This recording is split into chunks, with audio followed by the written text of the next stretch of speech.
Hello दोस्तों, क्या हाल है। तारीख आज 22 अगस्त 2025, दिन शुक्रवार, हिंदी तिथि चतुर्दशी। और आइए बात करते हैं आज के मुख्य समाचार में देश भर की तमाम बड़ी खबरों पर नजर डालते हैं। देखिए, पहली खबर, भारत के विदेश मंत्री डॉक्टर एस जयशंकर ने रूस के मॉस्को में रूसी राष्ट्रपति व्लादिमीर पुतिन से मुलाकात की। अभी 3 दिवसीय रूसी दौरे पर है विदेश मंत्री, आपको पता होगा। और इस दरमियान एस जयशंकर बोले कि भारत नहीं बल्कि चीन रूसी तेल का सबसे बड़ा खरीदार है, फिर भारत पर हाई टेरिफ समझ से परे है। और इस दरमियान भारत रूस के बीच कई अहम मुद्दों को लेकर बातचीत भी हुई। भारत को सशक्त बनाने में भी मदद करेगा रूस, सुदर्शन चक्र परियोजना का हिस्सा बनने की भी उम्मीद जताई। इधर हमारे देश के प्रधानमंत्री नरेंद्र मोदी ने फ्रांस के राष्ट्रपति से फोन पर बातचीत की। रूस यूक्रेन संकट समेत कई अहम मुद्दों पर चर्चा हुई। और वहीं दोस्तों, फिजी के प्रधानमंत्री राबुका भी परसों 24 अगस्त को भारत दौरे पर आएंगे। इस दरमियान पीएम मोदी के साथ उनकी द्विपक्षीय बातचीत भी होगी। चलिए अगला अपडेट देखिए। परिवहन मंत्री नितिन गडकरी बोले कि सरकार ने फाइनेंशियल ईयर 2025 तक एसेट मोनेटाइजेशन के जरिए 1.42 लाख करोड़ रुपए जुटाए। परिवहन मंत्री ने ये आंकड़े भी जारी किए। और वहीं उन्होंने एक और बात कही कि भारत की ऑटोमोबाइल इंडस्ट्री अगले 5 साल में विश्व की नंबर 1 इंडस्ट्री बन जाएगी। अगले 5 सालों में केंद्रीय परिवहन मंत्री नितिन गडकरी ने ये नया लक्ष्य तय किया है। चलिए अगली बड़ी खबर देखिए। असम राज्य में अब 18 साल से ज्यादा उम्र वालों का नया आधार कार्ड नहीं बनेगा। असम के मुख्यमंत्री हेमंत बिश्व शर्मा ने कहा कि अवैध प्रवासियों को नागरिकता से रोकने के लिए ये अहम फैसला लिया गया है। यानी असम राज्य में 18 साल से ज्यादा उम्र के लोगों का अब आधार कार्ड बनाने के लिए एप्लीकेशन अप्लाई नहीं किया जा सकेगा। हालांकि दोस्तों, सरकार के इस फैसले के बाद आपके मन में भी ये सवाल आ रहा होगा कि जिन 18 साल से ऊपर के लोगों का अगर आधार कार्ड बना ही नहीं हुआ तो अब उनका क्या होगा, राइट। तो उनके लिए सरकार ने नियम में एक ढील दी है। मुख्यमंत्री हेमंत बिश्व शर्मा ने बताया कि राज्य में 18 साल से ऊपर के जिन लोगों के पास आधार कार्ड अभी तक नहीं है तो उन्हें आवेदन के लिए 1 महीने तक का समय दिया जाएगा। इसके अलावा अनुसूचित जाति, SC, ST और चाय जनजाति के 18 साल आयु वाले लोग बाग जो है वो 1 साल तक अपना आधार कार्ड बनवा सकेंगे। ये मुख्यमंत्री हेमंत बिश्व शर्मा ने कैबिनेट बैठक में सबसे महत्वपूर्ण फैसला लिया। चलिए अगली बड़ी खबर देखिए। GST रिफॉर्म्स को लेकर आखिरकार अच्छी खबर आ गई। GOM ने केंद्र सरकार के 5 व 18% के 2 स्लैब वाले GST प्रस्ताव को स्वीकार कर लिया है। GOM के अध्यक्ष सम्राट चौधरी ने खुद इस बात की घोषणा की। यानी अब इस फैसले के बाद GST में 12% और 28% वाले हायर टैक्स स्लैब जो है वो खत्म होंगे। केवल 5% और 18% स्लैब ही रहेंगे GST में। तो इस फैसले से अच्छी बात यह है दोस्तों कि आम आदमी के रोजमर्रा के इस्तेमाल की ढेर सारी चीजें सस्ती होगी। क्योंकि अभी तक आपको पता होगा GST में 4 स्लैब है, 5, 12, 18 और 28%। तो ये घटकर अब 2 ही स्लैब रखे जाएंगे, केवल 5 और 18। हालांकि कुछ लग्जरी आइटम्स वगैरह पर और कुछ स्पेशल कैटेगरी में 40% GST टैक्स स्लैब रहेगा। इस फैसले के बाद वित्त मंत्री निर्मला सीतारमण बोली कि GST सुधार आम आदमी, किसान, मध्यम वर्ग और छोटे कारोबारियों के लिए भी फायदे का सौदा होगा। तो सरकार के GST के इस फैसले का मसौदा तैयार हो चुका है और उम्मीद है अगली GST काउंसिल मीटिंग में इस बदलाव वाले प्रस्ताव को पेश किया जाएगा। तो उसके बाद ये नया कानून बन जाएगा हमारे देश में। वैसे इस फैसले से क्या क्या चीजें सस्ती होगी, इस बाबत डिटेल जानकारी अगर आप देखना चाहते हो दोस्तों, तो मैंने कल शाम को DLS न्यूज चैनल पर एक अलग से वीडियो में बताया है। ये ढेर सारे सामान अब सस्ते होंगे। इस वीडियो को देख लीजिएगा अगर आप डिटेल जानकारी देखना चाहते हो तो, ठीक है ना। चलिए इंश्योरेंस सेक्टर पर अच्छी खबर आ रही है। व्यक्तिगत बीमा प्रीमियम पर भी GST छूट दे सकती है केंद्र सरकार। मंत्री समूह ने भी इस मुद्दे पर सहमति जताई। और वहीं भारत के दुग्ध उत्पादन पर एक रिपोर्ट सामने आ रही कि अगले कुछ वर्षों में सालाना दुग्ध उत्पादन में 5% तक की बढ़ोतरी का अनुमान लगाया गया। India rating and research agency की रिपोर्ट में ये बात सामने आई है। चलिए अगली बड़ी खबर देखिए। भारत में खुलने जा रहा एप्पल कंपनी का तीसरा स्टोर 2 सितंबर को कर्नाटक के बंगलुरु में ओपन होगा। अगले महीने एप्पल हब। अभी तक के पहले 2 स्टोर हैं मुंबई और दिल्ली में, अब तीसरा बंगलुरु में खुलेगा। और वहीं देखिए, केंद्र सरकार ने कहा कि राज्यों को बातचीत करके विवाद निपटाने चाहिए। दशकों से यही प्रथा चली आ रही है। अदालत हर समस्या का समाधान नहीं कर सकती है। सुप्रीम कोर्ट में राज्यपाल बिल पेंडिंग केस अभी भी चल रहा और इस मुद्दे पर केंद्र सरकार ने यह बयान दिया। वहीं देखिए, एक पति पत्नी के तलाक मामले पर भी सुप्रीम कोर्ट ने सुनवाई करते हुए कहा कि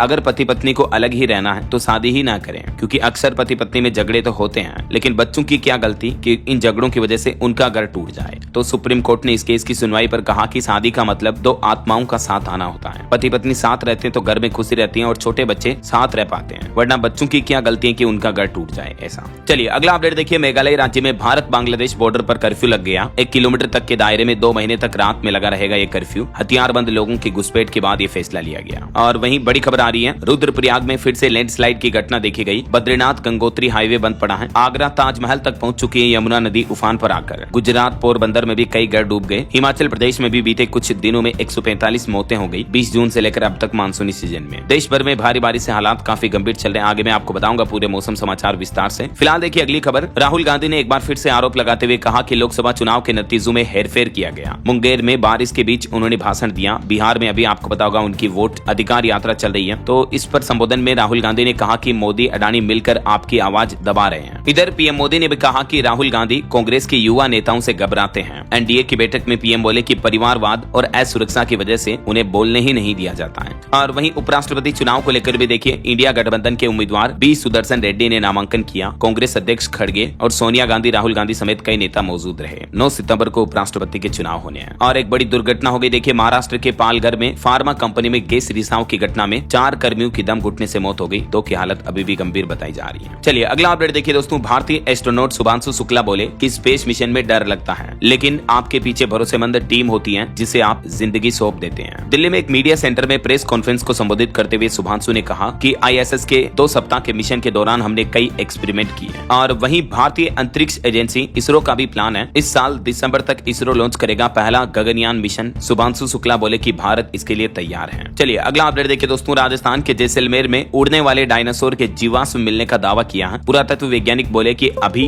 रीढ़ की हड्डी दिख रही है। यहाँ खाने की तलाश में आते थे ये उड़ने वाले डायनासोर। जैसलमेर में मेगा गांव के पास ये फॉसिल यानी जीवाश्म मिले हैं। चलिए खबर आ रही दोस्तों, पंजाब में आईपीएस पदों पर पीपीएस नियुक्ति का मामला अब हाईकोर्ट तक पहुंच चुका है। पंजाब और केंद्र सरकार को हाईकोर्ट ने नोटिस दिया। जालंधर के एक व्यक्ति ने याचिका दायर की थी। और वही देखिए, हरियाणा अंबाला में 18 महीने में तैयार होगा एनसीडीसी। केंद्रीय मंत्री ने काम में तेजी लाने के निर्देश दिए और इससे हरियाणा समेत कई राज्यों को फायदा होगा। एनसीडीसी यानी राष्ट्रीय रोग नियंत्रण केंद्र बनाया जाएगा हरियाणा अंबाला में, है ना। और वहीं देखिए बड़ी खबर, पंजाब में भी 11 लाख लोगों के राशन कार्ड के नाम कटेंगे। कई ऐसे लोग हैं जिनके घर में गाड़ी है, 4 व्हीलर है, कार है, इनकम टैक्स भर रहे हैं, उन्होंने भी राशन कार्ड बनवाए हुए हैं, तो उनके राशन के नाम हटेंगे। अब राज्य सरकार बोले कि गरीबों के कार्ड काटे जा रहे हैं। अभी एक दिन पहले आपको पता होगा, केंद्र सरकार ने भी देश भर के सभी राज्यों को 1 करोड़ 17 लाख लोगों की लिस्ट भेजी जिनका नाम राशन से हटाया जाएगा, है ना। चलिए अगली खबर देखिए, हरियाणा के मनीषा केस पर अपडेट आ रहा। 9वें दिन उनका अंतिम संस्कार किया गया। छोटे भाई ने मुखाग्नि दी, उनके पिताजी फूट फूट कर रोने लगे। अब हरियाणा के कुछ इलाकों में जहां इंटरनेट प्रतिबंध कर रखा था, वहां भी इंटरनेट सेवाएं शुरू की गई। बताया जा रहा है कि इस मामले पर पुलिस जांच बंद हो चुकी है और अब सीबीआई जांच करेगी। सीबीआई खोलेगी मौत का राज। और इस मामले पर हरियाणा के डीजीपी भी बोले कि मनीषा मामले में हत्या का मुकदमा दर्ज किया गया था। टीचर की लाश किसने नोची, ये अंतिम नोट क्यों नहीं बताया गया, कई सवालों के जवाब मीडिया में उन्होंने दिए। लापता होने से लेकर अंतिम संस्कार तक आखिरकार मनीषा की कहानी अभी भी रहस्यमय बनी हुई है, क्योंकि उनके परिवार का कहना है कि मनीषा की हत्या हुई। इधर पुलिस बोल रही कि उन्होंने खुद अपनी जान ली। ये राज खुले बिना ही अंतिम विदाई दी गई मनीषा को। चलिए अगली खबर देखिए, रेलवे से अपडेट आ रहा। हरियाणा अंबाला से चंडीगढ़ के लिए नई ट्रेन चलाने की तैयारी की जा रही है। केंद्र सरकार जल्दी कराएगा फिजिबिलिटी चेक। मंत्री अनिल विज बोले कि डेली लोगों को फायदा होगा इस नई ट्रेन सेवा से। और वही खबर देखिए, महाराष्ट्र में मुख्यमंत्री देवेंद्र फडणवीस से मिलने उनके घर पहुंचे राज ठाकरे। उद्धव के साथ ठाकरे का पहला राजनीतिक प्रयोग फेल हुआ। दोनों भाई 20 साल बाद साथ आए थे। हालांकि इस मुलाकात को औपचारिक मुलाकात बताया गया है। उन्होंने कहा कि इसके कोई राजनीतिक मायने नहीं है। और बड़ी खबर देखिए, मध्य प्रदेश भोपाल के मछली परिवार की कोठी पर चला बुलडोजर। भोपाल में 15,000 स्क्वायर फीट सरकारी जमीन पर ये 3 मंजिला कोठी बनाई हुई थी, बड़ी इमारत। इसकी कीमत 25 करोड़ बताई जा रही है। जो केस हाल ही में सामने आया था एमपी भोपाल में ड्रग तस्करी और रेप केस के आरोपी यासीन और शाहवर मछली के परिवार की ये 3 मंजिला कोठी को प्रशासन ने धराशायी कर दिया। ये देख सकते हैं इस कोठी की तस्वीरें। ये हताई खेड़ा डैम से बस थोड़ी ही दूरी पर है। डैम के पास बनी मछली की कोठी ध्वस्त की गई। वहीं मध्य प्रदेश सरकार का कहना है कि कृष्ण के नाम से जुड़ा माखन चोर टैग हटाएंगे और इसके लिए सामाजिक चेतना अभियान चलाएगी एमपी सरकार। मध्य प्रदेश के मुख्यमंत्री डॉक्टर मोहन यादव बोले कि माखन चोर नहीं थे श्री कृष्ण। सीएम के सांस्कृतिक सलाहकार बोले कि जिस घर में 1000 गायें हैं वहां माखन दूध चुराने की क्या जरूरत है भला। तो ये एमपी सरकार का प्लान है। और खेल जगत से बड़ी खबर देखिए दोस्तों, एशिया कप में भारत पाकिस्तान दोनों का मैच होगा एक साथ। सरकार ने इजाजत दी, कहा कि मल्टीनेशनल टूर्नामेंट खेलने से नहीं रोकेंगे। हालांकि भारत पाकिस्तान के बीच द्विपक्षीय सीरीज नहीं होगी। अगले महीने 9 सितंबर से शुरू हो रहे एशिया कप में भारत पाकिस्तान के बीच मैच जरूर होगा। चलिए खबर देखिए, हरियाणा हिसार एयरपोर्ट के पास बनेगा इंटीग्रेटेड मैन्युफैक्चरिंग क्लस्टर। सरकार ने एनआईसी डीआईटी के साथ एक एग्रीमेंट साइन किया है। 4650 करोड़ का ये प्रोजेक्ट होगा। 1.25 लाख से ज्यादा युवाओं को इससे नौकरियां मिलेगी। ये इसका रूट मैप होगा, कुछ देख सकते हैं आप। और वही देखिए दोस्तों, हिमाचल प्रदेश के कुल्लू में एक बड़ी घटना हो गई। 2000 लीटर दूध नाले में फेंका गया। 25 मिनट तक बहा है नाले में। मिल्क कूलिंग प्लांट खराब हो गया। इसके बाद दूध की खरीदारी रोकी गई तो किसान भाई लोग परेशान थे। तो इस घटना के बाद हजारों लीटर दूध नाले में बहा दिया गया। चलिए अगला अपडेट देखिए दोस्तों, इंडिया चाइना ट्रेड मामले पर बड़ी खबर आ रही है। भारत और चीन व्यापार शुरू होने पर दोनों को हर साल 5 से 6 अरब डॉलर का लाभ होगा, जिससे हमारे देश को भी यूएस के टैरिफ के नुकसान की भरपाई हो पाएगी। आखिरकार भारत और चीन के बीच लंबे समय से ठप पड़ा सीमा व्यापार फिर से शुरू होने जा रहा है। तो इससे पहले एडीबी और विश्व बैंक यानी वर्ल्ड बैंक की तरफ से अनुमान लगाया गया कि इस ट्रेड के शुरू होने से दोनों देशों को बड़ा फायदा होगा। भारतीय कंपनियों ने भी छूट बढ़ने के बाद फिर शुरू की रूस से तेल की खरीदारी। चीन की आपूर्ति पर भी असर संभव हो सकता है। इधर अमेरिकी टैरिफ के खिलाफ भारत के सपोर्ट में भी आया चाइना। चीनी राजदूत बोले कि चुप रहे रहे तो दबंगई बढ़ेगी। भारत चीन प्रतिद्वंदी नहीं बल्कि साझेदार है। तो ये बयान दिखा रहे हैं कि आखिरकार भारत और चाइना के रिश्ते अब मजबूत हो रहे हैं, वापस संबंधों में अच्छी गहनता देखने को मिल रही है। और इसी बीच भारत अमेरिका मामले पर भी एक अच्छी खबर आ रही कि भारत और अमेरिका में रक्षा सहयोग पर सहमति बनी है। इंडिया यूएस के बीच रक्षा मंत्रालय बोला कि सैन्य खरीद से मजबूत होगा रणनीतिक रिश्ता भी। दोनों देशों ने रक्षा साझेदारी को मजबूत करने की प्रतिबद्धता दोहराई है। जल्द ही 2+2 की बैठक होगी। युद्धाभ्यास के 21वें संस्करण की तैयारी पर भी जोर दिया जा रहा है। चलिए अगला अपडेट देखिए। संसद का मानसून सत्र आखिरकार खत्म हो चुका है। इस मानसून सीजन में टोटल 21 बैठकें हुई। ऑपरेशन सिंदूर पर 16 घंटे चर्चा हुई और बीच सत्र में उपराष्ट्रपति जगदीप धनखड़ ने इस्तीफा दिया। बिहार एसआईआर मुद्दे को लेकर भी काफी हंगामा हुआ। आखिरकार संसद का मानसून सत्र बीते दिन समाप्त हो चुका है। 21 जुलाई से शुरू हुआ जो 21 अगस्त तक चला। एक महीने टोटल 21 बैठकें हुई और इस संसद के मानसून सत्र के दौरान कई अहम बिल भी पास हुए। देखिए बीते दिन लाया गया ऑनलाइन गेमिंग बिल लोकसभा के बाद राज्यसभा से भी पास हो गया। इस मानसूनी सीजन में इस बार लोकसभा में 120 घंटे की जगह 37 घंटे ही चर्चा हो सकी और टोटल 12 बिल पास हुए। ऑनलाइन गेमिंग बिल ध्वनि मत से पास हुआ राज्यसभा से। 10 मिनट तक के लिए राज्यसभा को भी स्थगित करना पड़ा और फिर जब राज्यसभा की कार्यवाही शुरू हुई तो भी विपक्ष का हंगामा जारी रहा। ओम बिरला लोकसभा अध्यक्ष ने शिष्टाचार बैठक बुलाई लेकिन विपक्ष इसमें भी शामिल नहीं हुआ। आखिरकार लोकसभा की कार्यवाही अब अनिश्चित काल तक के लिए स्थगित हुई। बीते दिन आपको पता होगा संसद में काफी हंगामा हुआ। लोकसभा में विपक्ष ने गृह मंत्री अमित शाह पर कागज के गोले भी फेंके थे और मानसून सत्र खत्म होने से पहले ये जो अंतिम दिन बिल लाया गया ऑनलाइन गेमिंग वाला, इस पर सरकार का कहना है कि युवाओं को गेम की लत से बचाने का ये कदम उठाया गया है क्योंकि विपक्ष तो इस बिल का भी विरोध कर रहा है। नारेबाजी की। इन सब के बीच ऑनलाइन गेमिंग के संवर्धन और विनियमन विधेयक 2025 को पारित किया गया राज्यसभा से। ऑनलाइन गेमिंग पर मैंने आपको आंकड़ा बताया था ना कल ही कि हर साल 45 करोड़ से भी ज्यादा लोग 20,000 करोड़ रुपए गंवा देते हैं ऑनलाइन गेमिंग, बेटिंग, सट्टेबाजी वगैरह के एप्स में। जरा सोचिए आप। ऐसे में अगर आपने भी ऑनलाइन गेमिंग से अगर पैसे कमाए हुए थे पहले ही तो आपको आईटीआर रिटर्न में उनको कैसे प्रदर्शित करना है, इसको लेकर भी जो सरकार के कानून और नियम है उनके मुताबिक आपको ऑनलाइन गेमिंग से होने वाली कमाई को भी आईटीआर में दिखाना जरूरी होगा। गेमिंग इनकम पर 30% टैक्स सेक्शन 115 बीबीजे के तहत में लगेगा और गेमिंग अकाउंट के नेट गेन पर टीडीएस भी करेगा।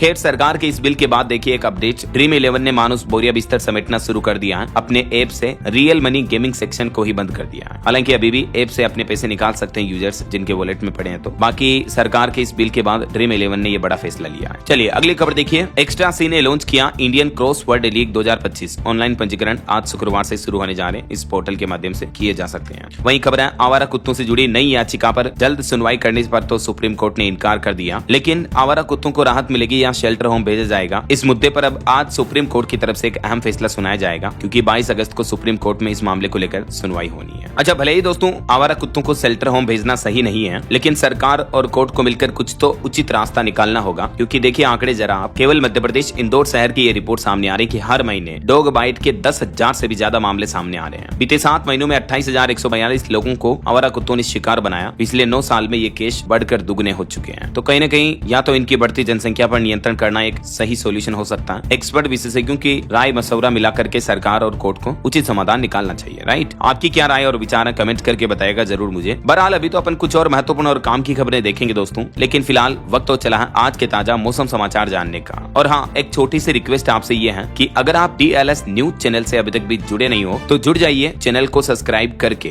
बेल आइकन जरूर दबा दीजिएगा और इस वीडियो पर एक लाइक और शेयर भी कर देना ताकि आपको रोजाना की ताजा खबरें, महत्वपूर्ण मुख्य समाचार, काम के न्यूज अपडेट सबसे पहले आपके मोबाइल पर मिलते रहेंगे। ओके, और चलिए बिना टाइम वेस्ट किए सीधा आगे बढ़ते हैं मौसम अपडेट में। चलिए आगे बढ़ते हैं मौसम अपडेट में। देखिए आप, देश भर में मानसून का कहर काफी गंभीर चल रहा है। कुछ अलग अलग राज्यों के मौसम के अपडेट देखते हैं। राजस्थान में भी जोरदार बारिश का माहौल फिर से शुरू हो चुका है। दक्षिणी जिलों में तो कई जगहों पर बाढ़ जैसे हालात चल रहे हैं। आज भी राजस्थान के 28 जिलों में तेज बरसात का अलर्ट। जयपुर में बीती रात भर भी बरसात हुई। जोधपुर में 3 युवकों के डूबने से मौत हो गई। ये देखिए राजस्थान बूंदी में भी बिजली गिरने का एक वीडियो सामने आ रहा। पाली में सड़कों पर भी गाड़ियां बह गई। 5 इंच तक बरसात हुई। आज भी उदयपुर समेत 4 जिलों में तो हाई अलर्ट है। आज 22 अगस्त को राजस्थान के आधे से भी ज्यादा जिलों में येलो अलर्ट जारी किया गया है और कल 23 तारीख को तो 3 जिलों में तो ऑरेंज अलर्ट भी रहेगा। परसों 24 तारीख तक भी राजस्थान में बारिश का सिलसिला आपको देखने को मिलेगा। और अब देखिए उत्तर प्रदेश की स्थितियां। यूपी में एक युवक 17 घंटे गंगा नदी में फंसा रहा, उसके बाद उसका रेस्क्यू किया गया। मथुरा में यमुना नदी का डेंजर लेवल पार हो चुका है। मुरादाबाद में भी 28 गांव डूब चुके हैं पूरे बाढ़ की वजह से। वहीं देखिए मध्य प्रदेश के मानसून का लाइव अपडेट। तवा डैम के 7 गेट खोले गए। केदारेश्वर झरना भी बहना शुरू हो चुका है। एमपी के भी 12 जिलों में भारी बारिश का अलर्ट है। रतलाम में पिछले 9 घंटों में 3 इंच तक पानी गिरा। मध्य प्रदेश में भी आज लगभग आधे जिलों में येलो अलर्ट जारी किया। बाकी पूरे प्रदेश में हल्की बारिश की चेतावनी तो रहेगी ही। और हरियाणा के मानसून का लाइव अपडेट देखिए। कुरुक्षेत्र में मारकंडा का तटबंध टूटा। सोनीपत में फसलें भी डूबी। रेवाड़ी में कई वाहन पलट गए। 24 घंटों में हरियाणा के अधिकतर जिलों में भारी बारिश का अलर्ट जारी किया गया। पंजाब में भी पाकिस्तान के पानी की वजह से बाढ़ बढ़ने लगी। दूसरी बांध टूटने से सतपाल बॉर्डर चौकी भी डूबी, कई इलाके जलमग्न हैं। होशियारपुर में भी अलर्ट जारी हुआ। इधर बिहार के मानसून की स्थितियां देखिए, कटिहार, सीवान, बक्सर में मूसलाधार बारिश देखी जा रही। 18 जिलों में आज भी चेतावनी, आकाशीय बिजली गिरने का भी अलर्ट है। आज 22 से लेकर 26 अगस्त तक अगले यानी 4-5 दिन पूरे बिहार राज्य में हेवी रेन का अलर्ट जारी किया मौसम विभाग ने। 18 जिलों में येलो अलर्ट की चेतावनी है। बिहार में किन किन जिलों में देख सकते हैं आप ये मानचित्र में भी। और वहीं उत्तराखंड के उत्तरकाशी में एक बार फिर से बड़ी आपदा सामने आ गई। धराली के बाद अब सयाना चट्टी में भी बिगड़े हालात, पूरा क्षेत्र पानी में डूब चुका है। ये कुछ ड्रोन तस्वीरें आप देख सकते हैं। और मुंबई वासियों के लिए अच्छी खबर है, मौसम विभाग का कहना है कि इस वीकेंड तक तो मुंबई में कम बारिश होगी, लेकिन अगले सप्ताह के बाद फिर से जोर पकड़ेंगे बादल। और भी दोस्तों, स्काईमेड वेदर की रिपोर्ट के मुताबिक अगले 24 घंटों के दौरान देश भर में मौसम की संभावित गतिविधियां क्या रह सकती हैं, जिसकी जानकारी आप देख सकते हैं स्क्रीन पर। गुजरात के कुछ इलाकों में रेड अलर्ट रहेगा, बाकी कई सारे राज्यों में बारिश का ऑरेंज अलर्ट भी है। ओके, और चलिए मौसम के बाद अब अपन आज के सराफा बाजार पर नजर डाल लेते हैं। तो देखिए दोस्तों, आज भी सोने चांदी के दाम में तेजी देखी गई। चांदी 1496 रुपए बढ़कर 1,13,000 रुपए प्रति किलो पहुंच चुकी है, जबकि सोना 99,147 रुपए प्रति 10 ग्राम पर पहुंच चुका है। चलिए कुछ मार्केट अपडेट्स देखिए आप। बीते दिन शेयर बाजार में फिर से बढ़ोतरी देखी गई। 143 अंक चढ़कर 82,000 से ऊपर पहुंच चुका सेंसेक्स। निफ्टी भी 2500 के करीब पहुंचा। और वही खबर आ रही कंपनियों के लिए प्री आईपीओ शेयर ट्रेडिंग मंच की सुविधा पर भी विचार कर रहा सेबी। बड़ी खबर देखिए, माइक्रोसॉफ्ट कंपनी हेडक्वार्टर से 18 लोगों को गिरफ्तार किया गया। इजराइल के साथ हुई डील के खिलाफ प्रदर्शन कर रहे थे ये लोग बाग। एक भारतीय कर्मचारी को भी निकाल चुकी है माइक्रोसॉफ्ट कंपनी, क्योंकि ये बड़ी कंपनियां किसी का सगा नहीं होती है। चलिए आगे बढ़ते हैं अपन खबरों में। देखिए आप, उत्तर प्रदेश में पुश्तैनी भूमि का राजस्व भू मानचित्र पाना अब आसान होगा। नष्ट हो चुके भू मानचित्रों को नए सिरे से कराया जाएगा तैयार। लखनऊ समेत पूरे यूपी में नया आदेश जारी हुआ। और वहीं उत्तर प्रदेश में अब ग्राम सभा में अनुमोदन के बाद मिलेगा पीएम आवास योजना का लाभ। यूपी के उप मुख्यमंत्री केशव प्रसाद मौर्य की तरफ से निर्देश जारी किए गए। पीएम आवास योजना के लाभार्थियों के लिए ये नया नियम लागू हो चुका है। अब ग्राम सभा में अनुमोदन करना, आवेदन करना जरूरी होगा ना। और एक बड़ी चौंकाने वाली रिपोर्ट सामने आ रही दोस्तों, गिग वर्कर्स की जांच में कई खामियों का खुलासा हुआ। 20% पते गलत निकले।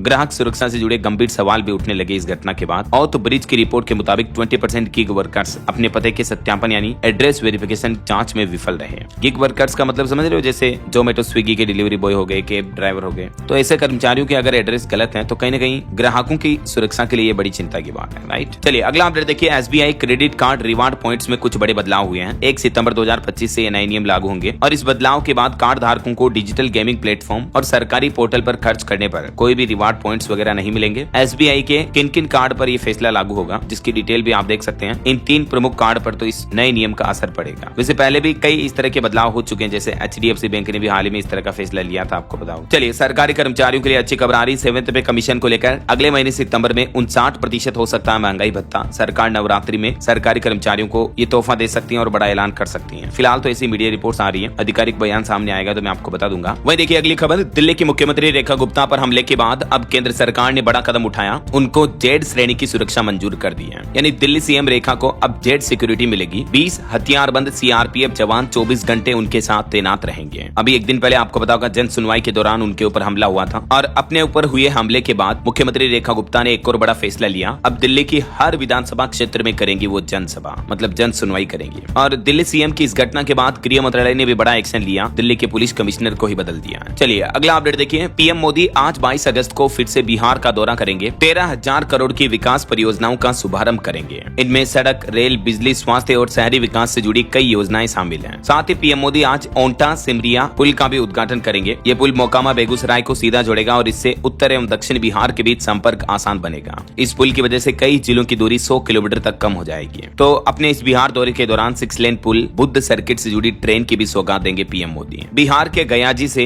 ये टोटल 12,992 करोड़ की विकास परियोजनाओं का उद्घाटन शिलान्यास करेंगे। इसके अलावा पीएम मोदी आज पश्चिम बंगाल का दौरा भी करेंगे। कोलकाता को देंगे 5200 करोड़ रुपए की विकास की सौगात। पीएम मोदी कोलकाता में आज 3 मेट्रो परियोजनाओं का उद्घाटन करेंगे। इनमें कौन कौन सी परियोजनाएं हैं देख सकते हैं आप। इनसे भी बंगाल में कनेक्टिविटी बेहतर होगी। और अपने बिहार बंगाल के इस दौरे के बाद प्रधानमंत्री 25 अगस्त से 2 दिन के गुजरात दौरे पर भी जाने वाले हैं। यहाँ भी आवास योजना के तहत बने घरों का उद्घाटन करेंगे। लगभग 1450 घर हैं और 130 दुकानों का उद्घाटन पीएम मोदी करने वाले हैं। ओके, और चलिए अगली बड़ी खबर देखिए दोस्तों, पाकिस्तान ने भारतीय विमानों के लिए अपने हवाई क्षेत्र के प्रतिबंध को 23 सितंबर तक बढ़ा दिया। तब तक भारतीय विमान पाकिस्तान के एयर स्पेस का इस्तेमाल नहीं कर पाएंगे। और वही खबर देखिए, संयुक्त राष्ट्र में अमेरिका की पूर्व राजदूत निक्की हेली ने भारत से संबंधों को लेकर अमेरिकी राष्ट्रपति डोनाल्ड ट्रंप प्रशासन को चेतावनी दी। निक्की बोली कि भारत से रिश्ते बिगाड़ना अमेरिका की सबसे बड़ी गलती होगी। ट्रंप को चेताया, कहा कि भरोसा टूटा तो 25 साल साल की मेहनत खराब होगी। वहीं इधर खबर आ रही कि इजराइल ने गाजा सिटी पर कब्जे की प्लानिंग को मंजूरी दे दी है। 60,000 रिजर्व फोर्स को ड्यूटी पर बुलाया गया। कुल 1,30,000 सैनिक तैनात करेगा इजराइल गाजा सिटी पर कब्जा करने के लिए। और भारत चीन लिपुलेख दर्रे से अपना व्यापार फिर से शुरू करेंगे। नेपाल ने भी सीमा विवाद को लेकर विरोध जताया, तो भारत ने कहा कि यहाँ से 1954 से ट्रेड हो रहा दोनों देशों के बीच। चलिए अगली खबर आ रही, बेटे की हत्या कर फरार हुई एक अमेरिकी महिला भारत में गिरफ्तार हुई है। ये FBI की टॉप 10 मोस्ट वांटेड लिस्ट में शामिल थी। 2 करोड़ रुपए का इनाम था इस महिला पर, जिसे भारत में पकड़ा गया। और मोबाइल फोन लॉन्चिंग पर खबर है, लावा ने gaming phone play ultra 5G launch किया। शुरुआती कीमत इसकी 14,999 से शुरू है। और गूगल पिक्सल की स्मार्टफोन सीरीज 10 भी लॉन्च हुई। इनकी कीमत 79,999 से शुरू है। 10 प्रो फोल्ड IP68 रेटिंग वाला ये दुनिया का पहला फोल्डेबल फोन होगा। चलिए खबर आ रही, 5 खिलाड़ियों को पद्म पुरस्कार की सिफारिश की गई। इनमें 4 पेरिस ओलंपिक के मेडलिस्ट हैं और इन 5 में world chess champion D Gukesh का भी नाम शामिल है। ये वो 5 खिलाड़ी हैं जिनका नाम पद्म पुरस्कार के लिए भेजा गया है। चलिए खबर आ रही, पाकिस्तान ने अफगानिस्तान से बलूच आर्मी के खिलाफ भी कार्रवाई की मांग की। तालिबान बोला कि ये आपका अंदरूनी मामला है। और वहीं खबर देखिए, पेंशन भोगियों के लिए एक बड़ा अपडेट सामने आ रहा। 49 लाख लोगों को मिल रही सिर्फ इतनी पेंशन, सरकार ने आंकड़े जारी किए हैं। देश के केंद्रीय श्रम मंत्रालय के मुताबिक EPFO की कर्मचारी पेंशन योजना के अंतर्गत लगभग आधे पेंशन भोगियों को 1,500 रुपए से भी कम पेंशन मिल रही है। मार्च 2025 तक के आंकड़ों के मुताबिक 49 लाख से भी ज्यादा लोगों को इतनी कम पेंशन मिल रही है। वैसे पेंशन को लेकर सरकार ने एक अच्छा फैसला भी लिया और आश्वासन दिया। गवर्नमेंट बोली कि अविवाहित, विधवा या तलाकशुदा बेटी भी पारिवारिक पेंशन पाने के हकदार हैं। कार्मिक मंत्रालय की तरफ से बड़ी बात कही गई और सरकार ने लोकसभा में ये जानकारी दी। चलिए अगला अपडेट आ रहा, सिख, जैन, ईसाई, पारसी और बौद्ध भी पाएंगे अल्पसंख्यक शिक्षा बिल का लाभ। उत्तराखंड विधानसभा में ये नया बिल पारित हो चुका है। इसके तहत मैंने आपको बताया अगले साल से मदरसा बोर्ड भी रद्द किए जाएंगे, अमान्य घोषित होंगे, है ना। 1 जुलाई 2026 से ये नया संशोधित विधेयक लागू होगा। और खबर देखिए, वित्त मंत्रालय की तरफ से एक बड़ी जानकारी दी गई। केवल इस वजह से बैंक आपके लोन को रिजेक्ट नहीं कर पाएंगे। हाल ही में वित्त राज्य मंत्री पंकज चौधरी ने संसद में खास जानकारी में बताया कि RBI के बैंकों को जारी निर्देश में ये कहा गया है कि पहली बार लोन लेने वालों को भी लोन प्राप्त करने का पूरा अधिकार है। तो बैंक कहने का मतलब ऐसा नहीं कि आपकी सिविल बिल्कुल ही बनी हुई नहीं है, तो इस वजह से लोन देने से मना नहीं कर सकते बैंक। देख सकते हैं रिजर्व बैंक की तरफ से इस संबंध में जारी गाइडलाइंस भी। और वहीं आधार कार्ड को मैनेज करने वाली संस्था उदय ने भी एक बड़ा ऐलान किया। कहा कि कोऑपरेटिव बैंकों में भी अब आधार से होगा हर काम। गांव-गांव पहुंचेगी बैंकिंग सर्विस और ग्राहकों को मिलेगा फायदा। दरअसल आधार कोऑपरेटिव बैंकों तक पहुंचाने के लिए उदय की तरफ से एक नया फ्रेमवर्क लॉन्च किया गया। इस सिस्टम को देश भर में 380 से भी ज्यादा कोऑपरेटिव बैंक अब आधार आधारित ऑथेंटिकेशन और KYC का लाभ अपने ग्राहकों को देंगे, ताकि ग्रामीण और छोटे शहरों के ग्राहकों को भी खाता खोलने से लेकर सब्सिडी पाने तक की हर सुविधा आसान और सुरक्षित तरीके से मिल पाएगी, है ना। चलिए खबर आ रही है, नए खनन प्रोजेक्ट से छत्तीसगढ़ राज्य में तेज विकास होगा। 2024-25 में 15,000 करोड़ से ज्यादा का राजस्व खनन प्रोजेक्ट से आया। और खबर है, गणपति उत्सव के लिए रेलवे ने भी तैयारियां शुरू की। 380 स्पेशल ट्रेनें चलाई जाएगी। आने वाले गणपति उत्सव के लिए भारतीय रेलवे का प्लान है। और बड़ी खबर देखिए, पंचायत भवन से वेबसाइट तक हर जगह चस्पा हुई 65 लाख नामों की लिस्ट। चुनाव आयोग ने सुप्रीम कोर्ट में अपनी रिपोर्ट सौंपी और कहा कि बिहार में जो वोटर लिस्ट से 65 लाख लोगों के नाम हटाए गए हैं, उनकी लिस्ट की पूरी जानकारी वेबसाइट पर अपडेट कर दी गई है। और वही खबर है दोस्तों, मुख्यमंत्री योगी आदित्यनाथ पर बनी फिल्म पहले हाईकोर्ट देखेगा, फिर जज साहब फैसला देंगे मूवी रिलीज होगी या नहीं। अजय द अनटोल्ड स्टोरी को लेकर बॉम्बे हाईकोर्ट की तरफ से खुद फिल्म को देखने का फैसला किया। और वही देखिए, सीएम योगी ने एक बड़ा एक्शन लेते हुए औरैया के तत्कालीन SDM को ही निलंबित कर दिया। अफसर ने गलती क्या की थी, इनका नाम राकेश कुमार है। ये अपने कार्यालय में कुर्सी पर बैठे नजर आ रहे हैं और एक व्यक्ति उनकी टेबल की दराज में एक लिफाफा रखकर चला जाता है। तो रिश्वत के आशंका के मामले के चलते ही SDM को सस्पेंड किया गया। अब मामले की जांच होगी, फिर सच्चाई सामने आएगी। और खबर है कि यूपी चित्रकूट में भदई अमावस्या का मेला शुरू हो चुका। 20 लाख से भी ज्यादा श्रद्धालुओं के पहुंचने की संभावना है। और वहीं देखिए दोस्तों, उत्तर प्रदेश के 45,000 से भी ज्यादा PRD जवानों की बड़ी जीत हुई। सुप्रीम कोर्ट ने जवानों के हक में सुनाया फैसला। अब इन जवानों को भी होमगार्ड के बराबर मिलेगी सैलरी। 45,000 से भी ज्यादा जवानों को ये लाभ मिलने वाला है। चलिए खबर आ रही है, मध्य प्रदेश के सबसे बड़े फ्लाईओवर ब्रिज में देश का सबसे बड़ा केबल स्टे ब्रिज बनाया गया। कल से ही आम जनता के लिए इसको खोल दिया जाएगा। जबलपुर में बने इस फ्लाईओवर का शुभारंभ खुद केंद्रीय मंत्री परिवहन मंत्री नितिन गडकरी कल 23 अगस्त को करेंगे। और अगली एक रिपोर्ट सामने आ रही, देखिए अमेरिका को स्मार्टफोन निर्यात में चीन से भी आगे निकला Bharat. Made in India smartphone की हिस्सेदारी बढ़कर 44% हुई। वहीं MSME पर एक रिपोर्ट देखिए, उभरते बाजारों के छोटे व मध्यम उद्यमों के बीच क्रेडिट गैप बांटने में NBFC का भी अहम रोल है। सरकार की तरफ से रिपोर्ट जारी की गई, बताया गया कि 30% GDP में योगदान MSME देते हैं। और डेलोइट फिक्की की एक रिपोर्ट देखिए, साल 2030 तक दोगुना होगा भारत का रिटेल बाजार। ई-कॉमर्स और घरेलू मांग भी बनेंगे विकास के इंजन। वहीं महाराष्ट्र में युवा उद्यमी सरकार के बीच 2524 करोड़ के MOU साइन हुए। तेलंगाना में 850 करोड़ की एक पोंजी स्कीम का भी खुलासा हुआ है। और देखिए, अजय सिंह लगातार तीसरी बार चुने गए भारतीय मुक्केबाजी महासंघ के अध्यक्ष। वहीं जम्मू कश्मीर में फ्रोजन मीट विक्रेताओं को कड़ी चेतावनी दी। सरकार ने कहा कि लोगों के स्वास्थ्य के साथ खिलवाड़ पड़ेगा महंगा, सख्त नए नियम लागू हुए। और खबर देखिए, पश्चिम बंगाल में बांग्लादेश से सटी 1647 किलोमीटर अंतर्राष्ट्रीय सीमा पर लगी बाढ़, सरकार ने जानकारी दी। वहीं कोरियाई सीखने वालों के लिए भी अच्छी खबर है। महाराष्ट्र पुणे में आधिकारिक टेस्ट सेंटर बन चुका है कोरियाई लैंग्वेज के लिए। और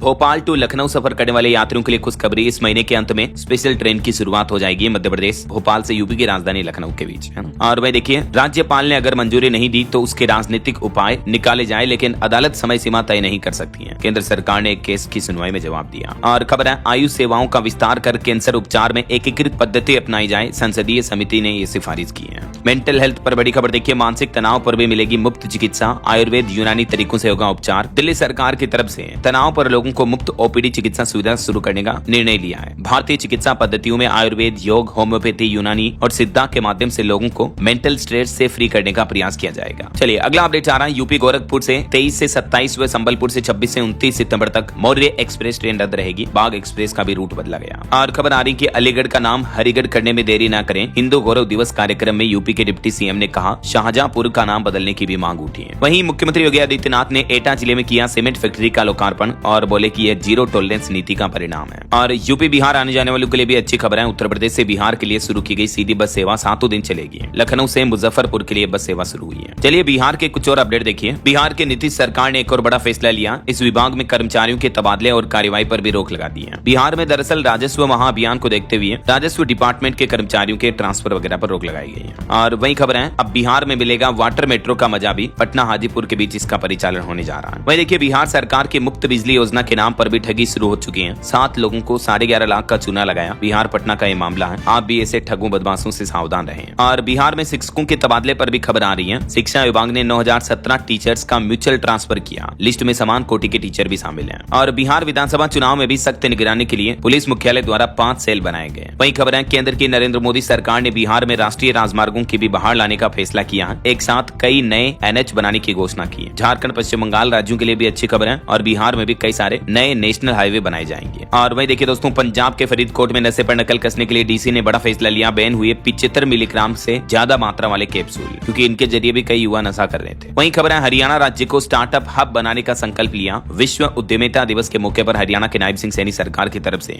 कुछ बड़ी घोषणाएं की गई राज्य में स्टार्टअप्स को बढ़ावा देने के लिए, है ना। चलिए अगला अपडेट देखिए, संयुक्त राष्ट्र महासचिव गुटेरेस ने गाजा में तत्काल युद्ध विराम का भी आह्वान किया। और रक्षा मंत्री राजनाथ सिंह ने भी एस्ट्रोनॉट शुभांशु शुक्ला से मुलाकात की, कहा उनकी उपलब्धियों पर देश को गर्व है। कुछ रिपोर्ट सामने आ रही, देखिए वैश्विक अनिश्चितताओं के बावजूद भी भारतीय IT सेक्टर वित्त वर्ष 2027 में 6 से 7% की बढ़ोतरी दर्ज कर सकता है। और केंद्र सरकार ने भी आंकड़े जारी किए। देश के पूर्वोत्तर क्षेत्रों के 45,000 से ज्यादा गाँव में से 42,000 गाँव मोबाइल कनेक्टिविटी से जुड़ चुके हैं। वहीं खबर है, सऊदी अरब ने अंतर्राष्ट्रीय तीर्थ यात्रियों के लिए डिजिटल नुसुक उम्रा नामक एक नया प्लेटफॉर्म लॉन्च किया। पश्चिम बंगाल की मुख्यमंत्री ममता बनर्जी सरकार ने प्रवासी श्रमिकों की वापसी के लिए श्रमश्री नाम से एक नई योजना शुरू की। इस योजना के तहत प्रवासी मजदूरों को हर महीने 5,000 रुपए की आर्थिक सहायता दी जाएगी, नई नौकरी मिलने तक। और बड़ी खबर देखिए, अब परशुरामपुरी के नाम से जाना जाएगा जलालाबाद। केंद्र सरकार से मंजूरी मिल चुकी है। उत्तर प्रदेश के शाहजहांपुर जिले के जलालाबाद नगर का नाम बदलकर आधिकारिक रूप से परशुरामपुरी कर दिया गया। गृह मंत्रालय की तरफ से यह बड़ा फैसला लिया गया। और वही खबर आ रही है, मोहम्मद साला ने रिकॉर्ड तीसरी बार PFA player of the year का अवार्ड जीतकर इतिहास रच दिया। वही देखिए, भारत और सऊदी अरब ने समुद्री सहयोग बढ़ाने के लिए संयुक्त कार्य समूह का भी गठन किया। चलिए दोस्तों, कुछ और स्टेट न्यूज अपडेट देख लेते हैं फटाफट से। देखिए, राजस्थान में PWD ठेकेदारों की 70 दिन की हड़ताल अब खत्म हुई। समझौता पत्र पर दोनों पक्षों ने हस्ताक्षर किए। वहीं राजस्थान में जोधपुर दिल्ली वंदे भारत ट्रेन को भी रेल मंत्री ने मंजूरी दे दी है। और केंद्र सरकार राजस्थान राज्य को देगी 697 करोड़ की अतिरिक्त राशि भी है। इस बजट से smart class, ICT, science laboratory वगैरह की स्थापना होगी। वहीं राजस्थान जयपुर में 4 फिल्म फेस्टिवल का आयोजन होगा। 15 देशों की 71 मूवी की स्क्रीनिंग की जाएगी। 28-29 अगस्त को यह आयोजन होगा। और खबर है, अगले साल 15 जनवरी को राजस्थान में भी पहली बार होगी आर्मी डे परेड। वहीं देखिए, मध्य प्रदेश में धार में भैरू घाट पर 3 किलोमीटर लंबा ट्रैफिक जाम लग गया। 5,000 वाहन फंस गए, देख सकते हैं आप ये तस्वीरें। और राजस्थान के धौलपुर में भी देखिए एक बड़ी घटना हो गई। दमोह झरने में डूबा एक एयरफोर्स का जवान। ग्वालियर से ये पिकनिक मनाने आए थे। वहीं छत्तीसगढ़ के मुख्यमंत्री विष्णुदेव साय जापान और दक्षिण कोरिया के दौरे पर पहुंचे अभी। और तीजा पर छत्तीसगढ़ रायपुर में SCCR भी चलाएगा 2 जोड़ी फास्ट मेमू ट्रेनें। वहीं छत्तीसगढ़ में 25 सब इंस्पेक्टर को इंस्पेक्टर बनाया गया और छत्तीसगढ़ सरकार राज्य में 2,21,145 पौधे भी लगाएगी। वहीं देखिए उत्तर प्रदेश श्रावस्ती में 30 मदरसों को राहत मिली, हाईकोर्ट ने सरकार की कार्यवाही रोकी है। यूपी गोरखपुर में भी जारी होगी रजिस्टर्ड अस्पतालों की सूची।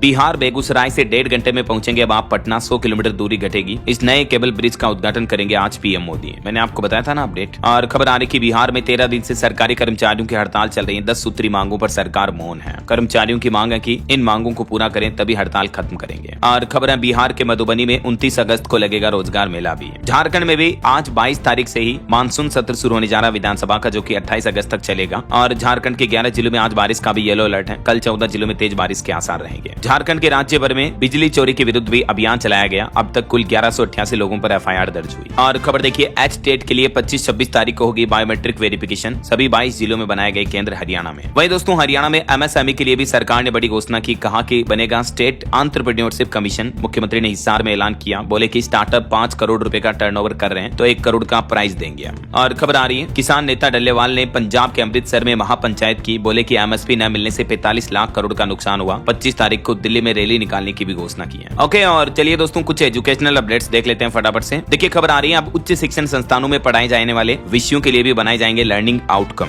एनईपी न्यू एजुकेशन पॉलिसी के तहत सरकार का ये प्लान है। और खबर आ रही है कि तमिलनाडु राज्य में निकली कांस्टेबल की 3000 से ज्यादा पदों पर भर्ती। एप्लीकेशन विंडो आज से ही एक्टिव होने जा रही है। तमिलनाडु वर्दीधारी सेवा भर्ती बोर्ड की तरफ से ये वैकेंसी निकाली गई है। और रेलवे में भी अप्रेंटिस के 2865 पदों पर भर्ती निकली हुई है। 10वीं 12वीं पास को भी मौका। इसमें आवेदन करने की लास्ट डेट रहेगी 29 सितंबर। वहीं खबर है एसएससी फेज 13 की एग्जाम डेट आ चुकी है। 29 अगस्त को इस एग्जाम का आयोजन होगा। और एसएससी को लेकर सरकार ने एक और बड़ा ऐलान किया। अब 6 से 10 महीने में होगी नियुक्ति। एसएससी ने भर्ती प्रक्रिया तेज करने के लिए कई सुधार भी किए। कर्मचारी चयन आयोग की तरफ से ये बड़ा फैसला लिया गया। ओके, और चलिए दोस्तों अंत में आज के राशिफल पर नजर डाल लेते हैं। देखिए कुंभ राशि वाले नया काम शुरू करना चाहते हैं तो आज का दिन शुभ है। तुला राशि वालों को भी करियर में नए मौके मिलेंगे। और भी कुछ अलग अलग राशियों का राशिफल आप देख सकते हैं स्क्रीन पर। और हाँ दोस्तों, आप मुझे कमेंट करके बताइए कि किस राज्य सरकार द्वारा 18 साल से ऊपर के लोगों के लिए आधार कार्ड बनाना बंद करने का ऐलान किया गया। कमेंट करके बताइए। सही जवाब देने वाले लोगों को रैंडमली सेलेक्ट होने पर DLS न्यूज टीम की तरफ से एक शानदार सरप्राइज गिफ्ट जीतने का मौका मिलेगा। और इसी के साथ ही अगर आपको वीडियो अच्छा लगा तो इसे लाइक करना, शेयर भी करना। DLS न्यूज चैनल को सब्सक्राइब करके बेल आइकन जरूर दबा देना। रोजाना ऐसी इन्फॉर्मेटिव जानकारियां, महत्वपूर्ण समाचार देखते रहने के लिए। ओके, ख्याल रखिएगा अपने आप का, अपने परिवार का। मिलेंगे अगले नेक्स्ट अपडेट में। तब तक के लिए जय हिंद, जय भारत, वंदे मातरम।